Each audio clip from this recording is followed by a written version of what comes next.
প্রিয় অষ্টম শ্রেণীর শিক্ষার্থীরা, শুভেচ্ছা নিও।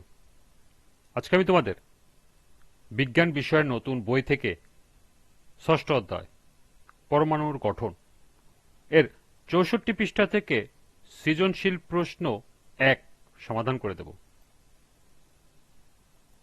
প্রথমে তোমাদের বলবো, যারা আমার চ্যানেলটি সাবস্ক্রাইব করো নাই তারা আমার চ্যানেলটি সাবস্ক্রাইব করবে এবং আমার সাথে থাকবে। তাহলে চলো আমরা ক্লাস শুরু করি।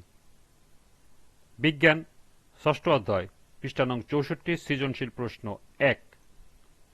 এক্স পরমাণুর পারমাণবিক সংখ্যা ১১, অন্যদিকে ওয়াই পরমাণু পারমাণবিক সংখ্যা ১৭ এবং নিউট্রন সংখ্যা ১৮। প্রথম প্রশ্ন, আইসোটপ কাকে বলে? দ্বিতীয় প্রশ্ন, Na+ একটি ক্যাটায়ন ব্যাখ্যা করো। তৃতীয় প্রশ্ন, ওয়াই পরমাণুর ভর সংখ্যা কত? এবং সর্বশেষ প্রশ্ন, এক্স ও ওয়াই পরমাণুর ইলেকট্রন বিন্যাস প্রদর্শনপূর্বক এদের বন্ধন তৈরি করার সক্ষমতা ব্যাখ্যা করো। তো চলো এখন আমরা এই ৪টি প্রশ্নের সমাধান দেখে নিই। প্রথম প্রশ্ন ছিল, আইসোটপ কাকে বলে? যেসব পরমাণুর পারমাণবিক সংখ্যা সমান কিন্তু ভর সংখ্যা ভিন্ন তাদেরকে আইসোটপ বলে। অর্থাৎ একই মৌলের পরমাণুর সংখ্যা নিউটনের সংখ্যা ভিন্ন হওয়ায় তাদের ভর সংখ্যা আলাদা হয়। দ্বিতীয় প্রশ্ন ছিল, Na+ একটি ক্যাটায়ন ব্যাখ্যা করো। যে আয়নে ধনাত্মক আধান আছে তাকে ক্যাটায়ন বলে। সোডিয়াম অর্থাৎ Na পরমাণুর পারমাণবিক সংখ্যা ১১, তাই এর ইলেকট্রন সংখ্যা ১১। ইলেকট্রন বিন্যাস ২, ৮, ১, অর্থাৎ প্রথম কক্ষপথে ২টি, দ্বিতীয় কক্ষপথে ৮টি এবং শেষ কক্ষপথে ১টি। স্থিতিশীল হতে সোডিয়াম তার বাহ্যিক স্তরে বা বাহ্যিক কক্ষপথে একটি ইলেকট্রন ত্যাগ করে। তাহলে তার বিক্রিয়াটি হবে Na থেকে Na+, এখান থেকে একটি ইলেকট্রন মাইনাস করলো।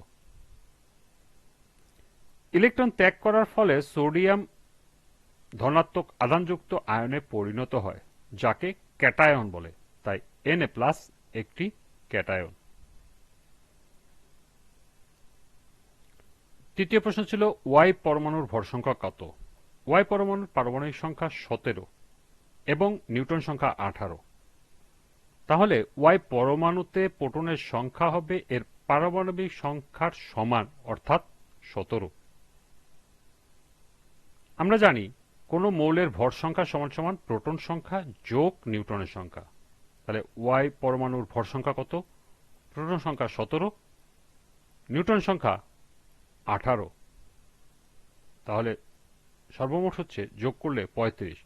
সুতরাং ওয়াই পরমাণুর ভর সংখ্যা ৩৫।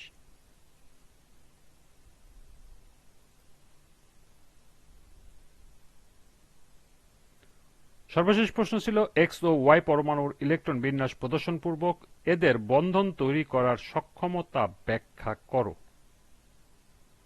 এক্স পরমাণুর পারমাণবিক সংখ্যা ১১, অর্থাৎ এর ইলেকট্রন বিন্যাস ২, ৮, ১।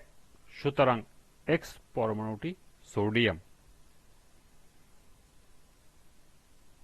আবার ওয়াই পরমাণুর পারমাণবিক সংখ্যা ১৭, অর্থাৎ এর ইলেকট্রন বিন্যাস ২, ৮, ৭। সুতরাং ওয়াই পরমাণুটি ক্লোরিন।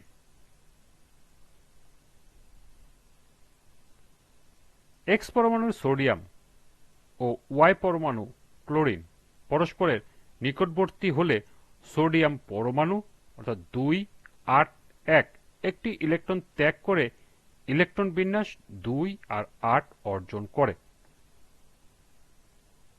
অপরদিকে সোডিয়াম Na+ ধনাত্মক আয়ন সৃষ্টি করে।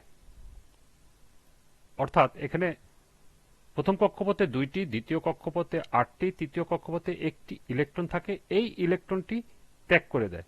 ত্যাগ করার পর তাহলে তার ২টি কক্ষপথ থাকে, অর্থাৎ একটি কক্ষপথে ২ এবং দ্বিতীয় কক্ষপথে ৮টি ইলেকট্রন থাকে এবং ধনাত্মক আয়নের সৃষ্টি করে। অপরদিকে ক্লোরিন পরমাণু ইলেকট্রন বিন্যাস ২, ৮, ৭, অর্থাৎ প্রথম কক্ষপথে ২টি, দ্বিতীয় কক্ষপথে ৮টি এবং তৃতীয় কক্ষপথে ৭টি। ওই একটি ইলেকট্রন গ্রহণ করে ইলেকট্রন বিন্যাস ২, ৮, ৮ অর্জন করে ঋণাত্মক আয়ন বা Cl- সৃষ্টি করে এবং সোডিয়াম ক্লোরাইড NaCl আয়নিক বন্ধন গঠন করে।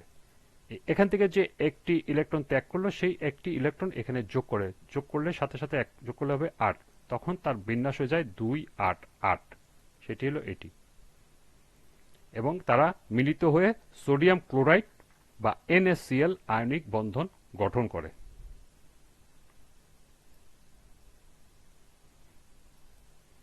এই ছিল 1 নং সৃজনশীলের 4টি প্রশ্নের সমাধান।